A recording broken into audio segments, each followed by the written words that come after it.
Muchas gracias a los organizadores del primer simposio iberoamericano virtual de neurociencia. Mi nombre es Luis Fornazzari y trabajo en el Departamento de Neurociencias del Hospital St. Michael, dependiente de la Universidad de Toronto, en Canadá. Nuestra presentación de hoy tiene que ver con el efecto de las artes en la capacidad cognitiva cerebral. La capacidad cognitiva cerebral, que tiene muchos factores que hacen posible, como ustedes pueden ver en este nuevo slide, en rojo al lado derecho arriba, las enfermedades neurodegenerativas más importantes que son influenciadas no solamente por la lesión, sino que también por influencias de otros factores, como por ejemplo los genes, el medio social del paciente y con estudios que hicimos con el grupo de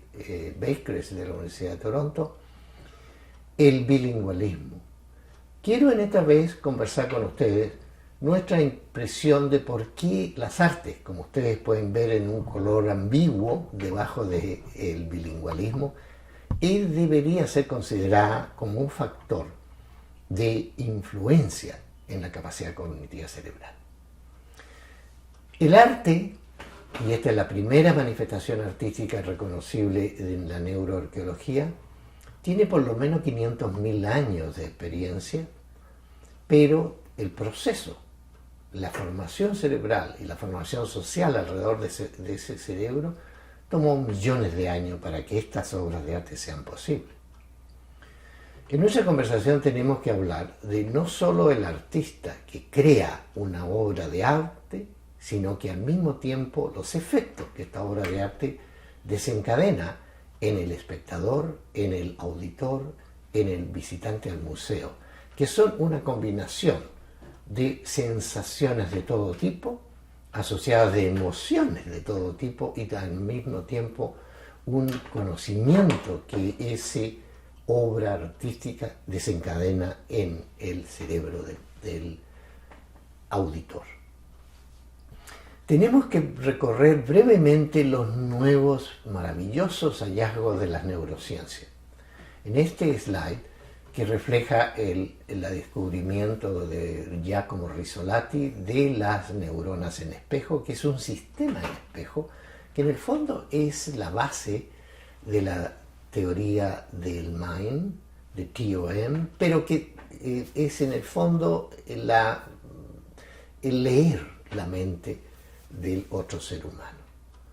Esta actividad, que no solo tiene funciones a nivel cerebral, sino que particularmente, como ven en esta nueva diapositivo, las redes neuronales asociadas con estas actividades sociales, intelectuales, artísticas, tienen tres redes esenciales. La red interna del organismo, que conocemos en inglés como el Default Mode Network, que es la red neuronal de modo predeterminado que transmite todas las expresiones internas nuestras. En el extremo derecho, el centro ejecutivo neuronal, que es en el fondo las funciones prefrontales, ejecutivas, que fue descrito magistralmente por neuropsicólogo soviético el profesor Luria, y en el medio ven que se llama el Salience Network, que es el network o la red neuronal importante, la red importante que distingue lo que este cerebro quiere transmitir al resto del mundo. No podemos olvidar que esta revolución de la neurociencia, que no tiene más de 30 años en este momento,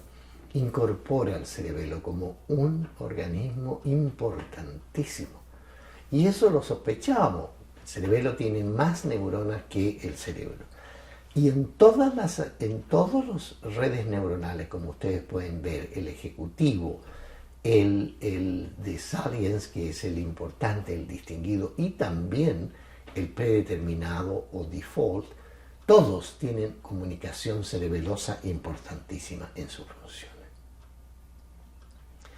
No podemos olvidar que la revolución en la neurociencia considera que la neuroplasticidad neuronal es importante en todas las épocas humanas, incluso en la vejez más avanzada e incluso en enfermedad neurodegenerativa avanzada. Siempre el cerebro que es estimulado desarrolla neuroplasticidad. Yo quisiera invitarlos por un breves segundos a que escuchemos este trocito de música, porque tiene mucho que ver con lo que vamos a hablar del efecto de la música en el cerebro humano, no solo en el cerebro humano en crecimiento, en formación, sino que también aquel que está alterado por la vejez o está alterado por enfermedades neurodegenerativas o cardiovasculares, cualquier otro daño cerebral, es en forma importante ayudado por la música. Y puede ser cualquier tipo de música. Esta es una de las músicas más tristes que se parece, pero no induce depresión. Es una música triste porque Johann Sebastian Bach era un compositor que fue, como ustedes saben, el arquitecto de la música occidental. A mí me gustaría seguir escuchando el resto de la charla, pero bueno, tenemos que cambiar.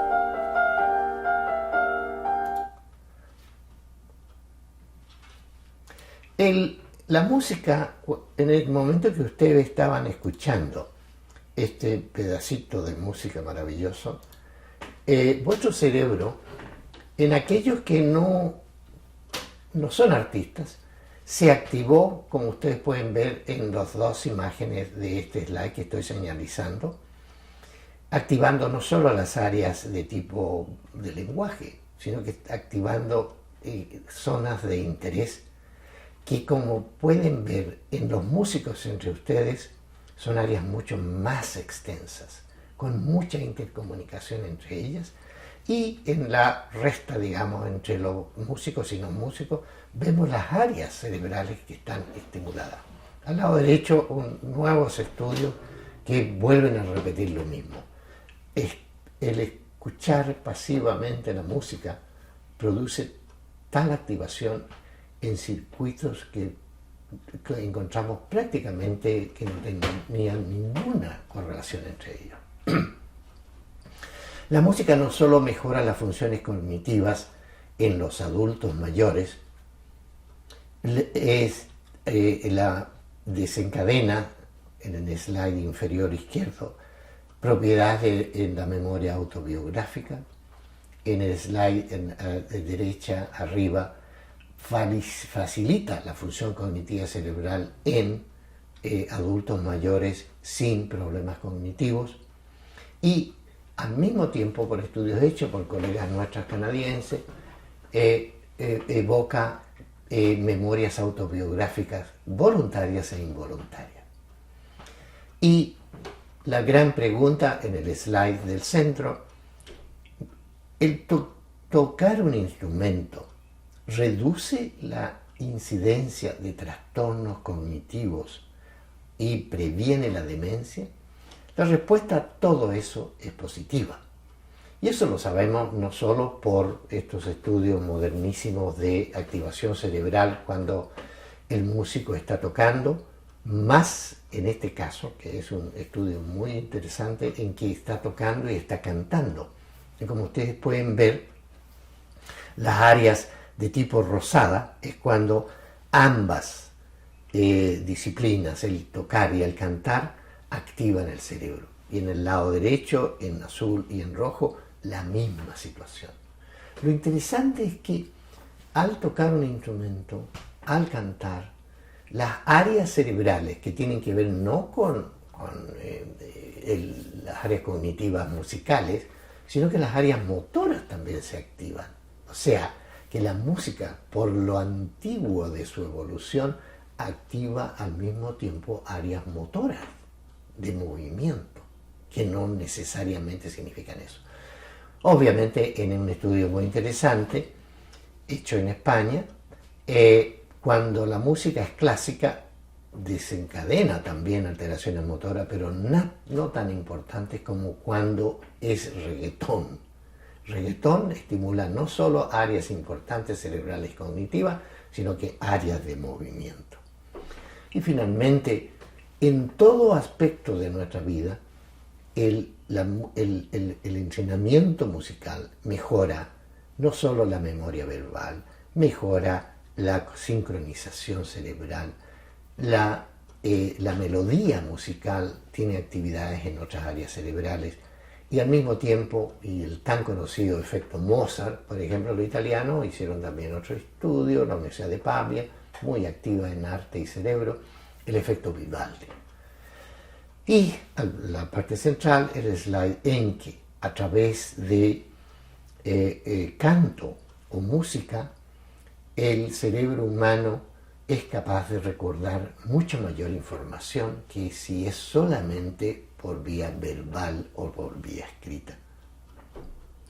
Lo importante en la niñez, e incluso antes de la niñez, es que la educación musical y el exponer a los niños y adolescentes en música cambia, y cambia, no solo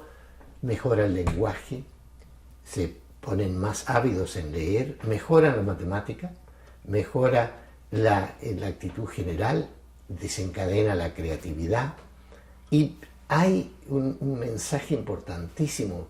sobre todo para nuestros países iberoamericanos, que mejora el desarrollo social y personal, incluido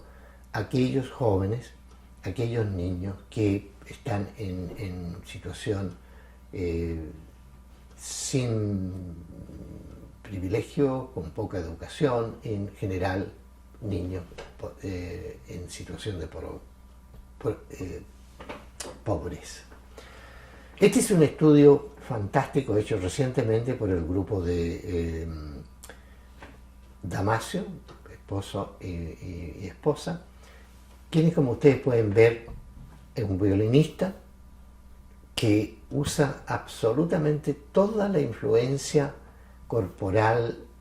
que la transmite a su cerebro y que al tocar el violín en estudios hechos en resonancia magnética funcional, se ve, se aprecia y se confirma que interactúan ambos cerebros, aumentando el volumen de ese puente, de ese que se llama el cuerpo calloso, en todas las áreas, no solo en las áreas motoras de tocar el violín, sino que sobre todo auditivas, visuales y de memoria y de atención. El efecto de la educación musical tiene esta característica única de que fue descubierta por un gran músico chileno, Jorge Peña, quien creó la Orquesta Sinfónica Infantil en La Serena, en Coquimbo y en Antofagasta, con niños en situación de mucha deprivación. Y creó ese sistema que después, en el 74, fue traducido y usado en Venezuela, el llamado El Sistema, y que sigue pendiente en varias partes del mundo, como pueden ver en este diapositivo, en la parte inferior izquierda. El grupo chileno Inti Illimani creó la escuela Sol de Illimani, donde niños también en situación muy de pobreza de la población de la Florida van a esta escuela, y se ha notado una mejoría importantísima en todos esos valores que nombramos antes. Y por último, aquí en Ottawa, en Canadá, niños en situación de pobreza entran en este programa musical que se llama Orquestra, y que ha mejorado la calidad de vida de esos niños. El primero, como les dije, fue creado por ese gran músico chileno Jorge Peña Hem, que fue asesinado por la Caravana de la Muerte en el año 1973 en Chile. El estudio hecho por la Universidad de Carleton en Ottawa de los niños de orquesta es muy importante, porque está demostrando que estos niños que aprenden música, que participan en coro y en estos grupos musicales, mejora la actividad cerebral medida en neurofisiología moderna, en el cual no solo aumenta las ondas teta cerebrales en el electroencefalograma, sino que en las pruebas neuropsicológicas mejoran fundamentalmente las funciones de tipo ejecutiva cerebral. Por lo tanto, esos niños van a ser buenos estudiantes de matemáticas y excelentes estudiantes de ciencia cuando han pasado antes por el arte. ¿Qué pasa con la escritura? El escritor no solo tiene mejor actividad cerebral en los centros del lenguaje, pero prácticamente, como pueden ver en este slide tan llamativo, mejoran los tres redes neuronales que mencionamos activamente, pero al mismo tiempo mejoran la actividad en la corteza visual, la corteza olfatoria, increíblemente. En otras palabras, si un escritor escribe con respecto al aroma de las flores en sus relatos de ficción, son sus áreas sensoriales olfatorias las que se estimulan al mismo tiempo que las visuales, porque ellos preceden lo que van a escribir, y sobre todo las auditivas y los centros de lectura y de escritura. Por lo tanto, el escribir no solo provoca un efecto importantísimo en el que lo lee, sino que el escritor activa su cerebro en tal forma, pero sobre todo, y esto en estudios muy recientes, facilita no solo el aprendizaje, sino que mejora la memoria. Este es un slide que logramos desde Mississippi, en el cual se llama "Este es su cerebro" on Jane Austen, la famosa escritora, en que ustedes pueden ver que este es un PET con glucosa, que es una actividad mientras pasivamente alguien lee una novela. Y como ustedes pueden ver, hay una actividad de prácticamente de todo el cerebro, pero con mayor intensidad en las áreas temporales derechas, aquí derecho es derecha, izquierda es izquierda, en el cual las áreas visuales, las áreas temporales de memoria, las áreas frontales son activadas mientras uno lee cualquier obra de ficción. Lo más interesante que los escritores han contribuido en esta nueva revolución de la neurociencia es esencialmente lo que llamamos las inner voices, o sea, las voces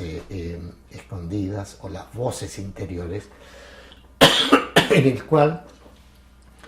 todos los escritores, al relatar cómo ellos idean a sus personajes, han puesto en la investigación de las alucinaciones verbales auditivas como una continuación del fenómeno normal de las voces interiores, los diálogos interiores, que en algunas enfermedades del neurodesarrollo, como por ejemplo la esquizofrenia, estas se transforman en alucinaciones auditivas, patológicas. Pero lo que hemos aprendido de los escritores es que el diálogo interior y las voces interiores es un fenómeno normal que puede evolucionar hacia una patología. Lo mismo el estudio de las metáforas. Metáfora es esencial en el arte, es esencial en la escritura, es el elemento más importante de la poesía. Y el estudio hecho en la Universidad de Pavia y también en Roma y en el resto de Europa, porque como se